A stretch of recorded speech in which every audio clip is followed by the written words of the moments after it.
कभी सोचा है कि आपका पर्सपेक्टिव इस दुनिया को देखने के लिए कितना जरूरी है? मतलब ये दुनिया कैसे डिफाइन होगी, वो इस चीज पे डिपेंड करता है कि आप किस पर्सपेक्टिव से उसे देख रहे हो। आज तक के मैनकाइंड में या आज तक की हिस्ट्री में जितनी हमने पढ़ी है, हमने सिर्फ चीजें देखी है ह्यूमन पर्सपेक्टिव से, कि जो चीज इंसान के लिए जरूरी है वो इस धरती के लिए सबसे जरूरी है, जो इंसान के लिए जरूरी नहीं है वो वेस्ट है। जैसे एक एग्जांपल है कि अगर आपने कोई खाना खाया, ठीक है, और अगर वो आपके काम नहीं आया या आपने आपने उसे कहीं रख दिया तो आप उसे वेस्ट मानोगे कि हमने खाना वेस्ट कर दिया। बट पर्सपेक्टिव चेंज करके देखते हैं, वही कीड़े मकोड़े उसको खाएंगे, वो सारी चीजें अगर उस बैक्टीरिया वगैरह फंगल्स फंगाई सब कुछ, तो वो उनके हिसाब से उनके लिए ट्रीट होगी। ऐसा ही होता है जब हम बस पर्सपेक्टिव को चेंज कर देते हैं। कभी आप ह्यूमन पर्सपेक्टिव से सोचते हो, कभी आप दूसरे पर्सपेक्टिव से सोच के देखो।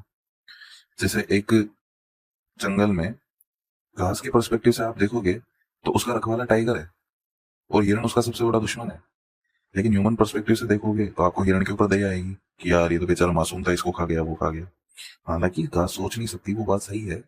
बस एक पर्सपेक्टिव को शिफ्ट करने की बात है कि आप अपना पर्सपेक्टिव शिफ्ट करोगे। कभी हमें लगता है कि हाँ, हम दो दो जनों की लड़ाई देखते हैं, उसमें हमें लगता है कि ये बंदा गलत है ये बंदा सही है। हम कभी, क्योंकि हम अपने पर्सपेक्टिव से देख रहे हैं कि हमारे साथ अगर ऐसी कोई चीज होती या हम उस जगह होते तो हम क्या कर रहे होते। पर आपने कभी उस सामने वाले इंसान के पर्सपेक्टिव में रह के चीजें देखी ही नहीं, तो आप उस चीज को जज कर ही नहीं सकते।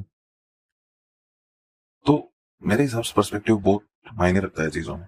अगर आप चीजों को अच्छे से देखना चाहते हो, अच्छे से समझना चाहते हो, तो आपको बहुत सारे पर्सपेक्टिव से चीजें देखनी पड़ेगी। एक पर्सपेक्टिव से देखोगे तो आप या तो सही मानोगे चीजों को या गलत ही मानोगे। सही और गलत नहीं मान सकते।